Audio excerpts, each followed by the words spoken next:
ఎరగవలసిన వారమైంటున్నాం. చదవబడిన వాక్య భాగంలోనికి వెళితే ఇలాంటి పరిస్థితుల్లో జీవించుచున్నటువంటి ఈ యొక్క దావీదుకు ఒక గొప్ప నిరీక్షణ ఉన్నది. దావీదు జీవితంలో ఒక గొప్ప నిరీక్షణ ఉన్నది. నాకు దేవుడున్నాడు, నా దేవుడు నన్ను సిగ్గుపడనీయడు. నాకు దేవుడున్నాడు, ఆయన నన్ను రక్షించేవాడు. ఇంకా చదువుకుంటూ వస్తే చాలా గొప్ప విషయాలు ఉంటూ ఉంటున్నాయి. నా శత్రువులు నన్ను చూసి పారిపోయారంటాడు. 11వ వచనంలో ఉంటుంది ఆ మాట.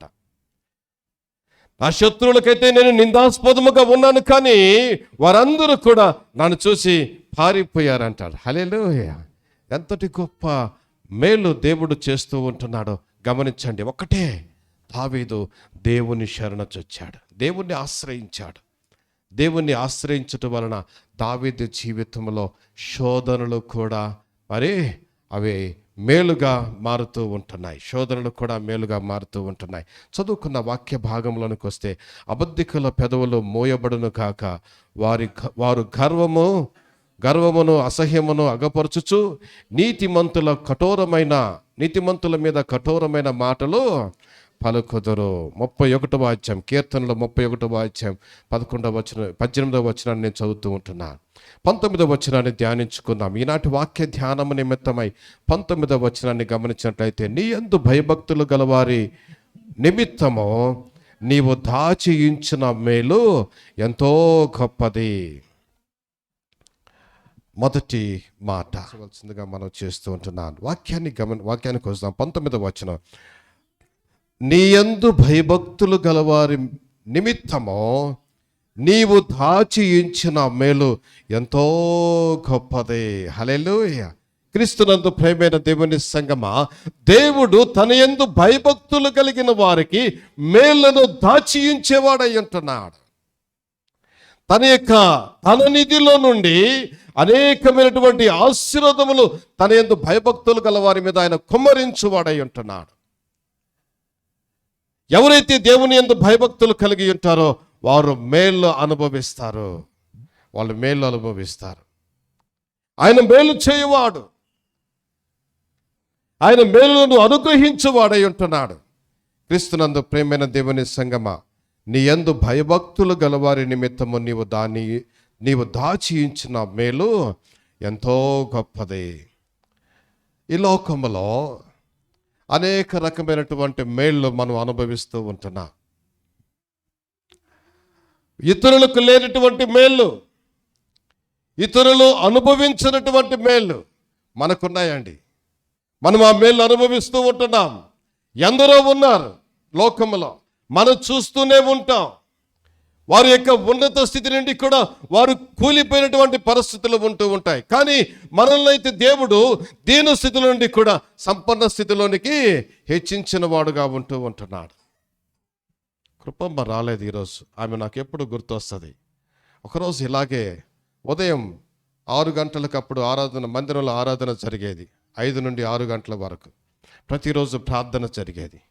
ప్రార్థన వెళ్ళేటప్పుడు మన యొక్క స్త్రీలందరూ కూడా, మల్సంద్రంలో ఉన్న స్త్రీలందరూ కూడా వారు వ్యాపారం చేసే ఆ బ్యాగులు తగిలించుకొని ఇక్కడికి వచ్చేవాళ్ళు. బ్యాగులు బయట పెట్టి లోనకి వచ్చి ప్రార్థన చేసుకొని, ప్రార్థన అయిపోగానే అలాగే వెళ్ళిపోయేవాళ్ళు. 6 గంటలకల్లా వాడు వెళ్ళిపోవాలి. కొన్నిసార్లు ఆలస్యం అయితే కొందరు వెళ్ళిపోయేవాళ్ళు. అందుకని 6 గంటలు కాకముందే ముగించేవాళ్ళం ప్రార్థన. ఒకరోజు నేను చూస్తూ ఉండగానే వెళ్ళింది కృపమ్మ. మరలా నేను బయట నిల్చొని ఉంటే తిరిగి వెనక్కి వచ్చేస్తుంది. 1 గంట మధ్యాహ్నం మంచి ఎండలో ముసుగేసుకొని వెళ్ళిపోతూ ఉంటుంది. ఈమె కృపమ్మే కదా అని చెప్పి కృపమ్మ అని పలకరించాను. పలకరిస్తే మాట్లాడింది. ఏమ్మా అప్పుడే వచ్చేసావంటే, ఈ ఎండకి తిరగలేకపోతున్నాం సార్, కష్టంగా ఉందా సార్ అని అన్నది. అప్పటికి ఆమెకి దాదాపు 8 లక్షల అప్పు ఉండేదని చెప్పేది. తిరగలేకపోతున్నాం సార్ అని. సరే, ఈరోజు ఎంత వ్యాపారం చేసావమ్మా? 20 రూపాయలు వ్యాపారం చేశాను సార్ అని. నాకు గుండె దబేలమన్నది. ఉదయం నుంచి సాయంత్రం వరకు, మధ్యాహ్నం ఎండ వరకు ప్రయాసపడితే కేవలం 20 రూపాయలు సంపాదించింది. ఆ 20 రూపాయలు పోయేటప్పుడు 10 రూపాయలు బస్సుకి, వచ్చేటప్పుడు బస్సుకి 10 రూపాయలు. మరేంటమ్మా ఏమన్నా తిన్నావా లేదా? ఏముందో సార్ తినటానికి, ఏం లేదు, వచ్చేసాను సార్, ఇప్పుడు పోయి వండుకోవాలి అన్నది. ప్రియమైన దేవుని సంగమా, అప్పుడు ఆ రవి, ఆ తర్వాత నందిని చిన్న పిల్లలు, ఆమె వెళ్తూ ఉంటేనే వాళ్ళ అమ్మ వస్తుందని పరిగెత్తుకుంటూ ఎదురొచ్చేసారు. దీన స్థితి. ఆమె 8 లక్షల రూపాయలు అప్పు వెళ్ళిపోయింది.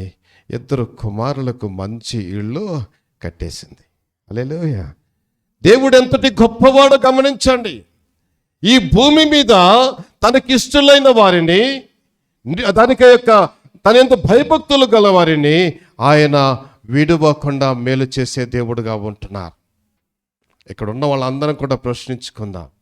When I came to Bengaluru, నేను బెంగళూరుకు వచ్చినప్పుడు నేను ఏ స్థితిలో ఉన్నాను, ఈరోజు ఏ స్థితికి నన్ను దేవుడు ఆశీర్వదించాడు, ఎలాంటి మేళ్ళు నేను అనుభవిస్తూ ఉంటున్నానో ఒకసారి ఆలోచించుకుందాం.